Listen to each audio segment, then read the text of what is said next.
Tin, Oh. karaniwan na yan eh. Ay, opo, opo. Oh. Yan hindi lamang ipinagpauna sa atin yan, Jen. Opo. Kung tayo'y bugbog at busog sa mga aral na kung saan ay sasalungain mo lahat yan. Yeah. Isang linggo niyo pong hinihintay, sinusubaybayan, anong magiging status sa kanya. Ito po, kasama namin ngayon, Senator Rodante Marcoleta. Sayan, masayang biyernes po sa inyo. Pinipilit ko ngang maging masaya ang aking biyernes, Jen. Ganun ba?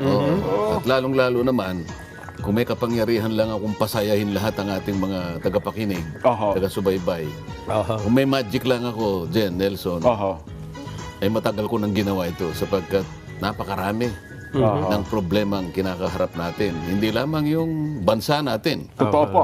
Kung hindi, lalong-lalo na yung mga mamamayan na talagang sa araw-araw ay sapilitang nakikipagsapalanan sa tindi ng mga unos sa buhay.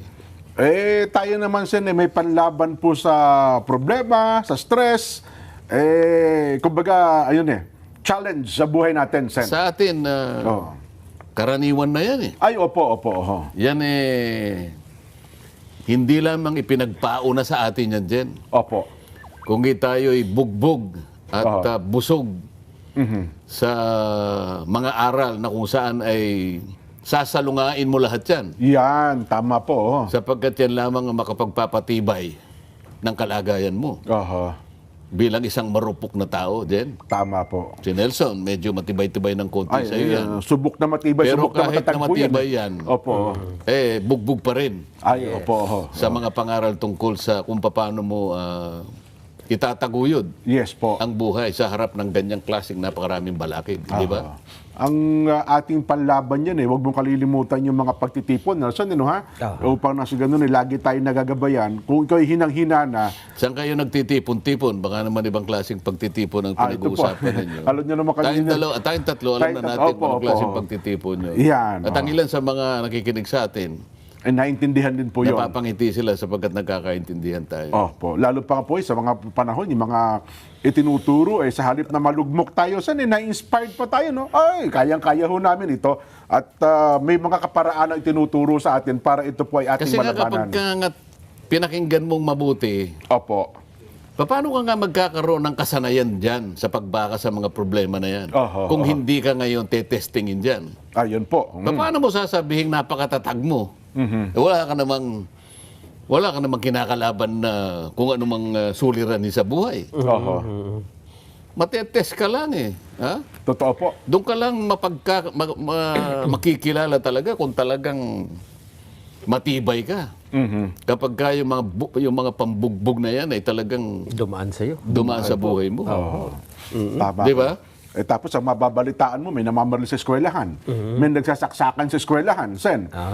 So, kung ang ating mga kababayan po ay walang gabay, ibig sabihin gaya nung binabanggit nating mga pagtitipon, nako, malamang pati isip nila ngayon, gulong-gulo, Sen. Alam mo, yung nangyari, ang pinag-uusapan ba natin yung nangyari sa Tacloban? Opo, Tacloban City mismo, Sen. Na kung saan hindi naman mga kriminal talaga ang pinag-uusapan. Hindi po, mga bata po to, 14 anos, 15 anos. Kapag ka ang nagbarilan dyan, mga taong, alam mo, maliwanag na pinalaki sa krimen talaga. Yan. Kung kailan tumanda, doon nakita ang lahat ng masasamang gawain at nauwi sa ganyang klaseng pamamaril at pagpatay. Hindi nakatakataka yun. Hindi po, kasi ganoon talaga sila. Pero itong nangyari, mga kabataang minor de edad ito Yan, At estudyante pa, Sen. Mga estudyante. Nag-aaral, opo. Na kung minsan ay isinasalamin ang mga pangyayaring nagaganap sa ating buhay ngayon. Hindi mo makikita kung ano talaga ang pinangyarihan nito Totoo po. May mga ibang mga kasamahan ako sa Senado, mabilis silang magpasya, mabilis silang humatol. Ng kanilang sinisisi ay yun daw mga video games. Yes. Ayan, isa yan. Naka-impluensya daw sa mga bata, Sen. Yung Gorbax. Ako, para sa akin, bago ka gumawa ng ganong klaseng paglalatag o pagbibigay ng hatol, ay pakaisipin mong mabuti. Dahil kapag hindi ka naman talaga nag-analisa at hindi mo naman binigyan ng matinding pag-aaral kung paano nangyari ito. Opo. Bigla ka na lang magtuturo na para mga akala mo ito ang may kasalanan. Mapapahamak lahat. Ang maaring natukoy mo na Opo. naging dahilan. Kasi naman, Sen, sabi nga nila, bakit yung iba naglalaro niyan, hindi naman gumawa ng ganun, di ba? Kumbaga, ang iba hong mga naglalaro ng ganyan, hindi naman gumawa ng krimen. Bakit ito lang hong dalawang ito ang, kung ganun ang magiging statement, Sen, no? Kung ganun po ang magiging paghusga o paghatol sa pangyayaring ito. Talaga naman, halimbawa yung mga kabataan ngayon na maraming nakapaglalaro ng mga iba't ibang uri ng video games, ano? Opo. Magmula sa action, merong mga tinatawag na strategy, Yan, opo. hanggang sa mga shooter games. Yes po, totoo kayo. Ako, bilang isa, masasabi ko nung panahon namin, ako'y kabataan, wala pa namang video games. Wala pa. Pero, yung action alam ko eh. Pero tingnan mo, ako bilang isang naging bata din, aksyon ang gusto ko. Pero hindi ako namamaril ng ganun-ganun lang. Tama kayo, po. Dahil yung likuran ng aksyon na yon, ang akin tinitingnan. Opo. Yung background nun. Nakita mo, ang starring dyan Fernando Po Jr. Di ba? Yan, opo.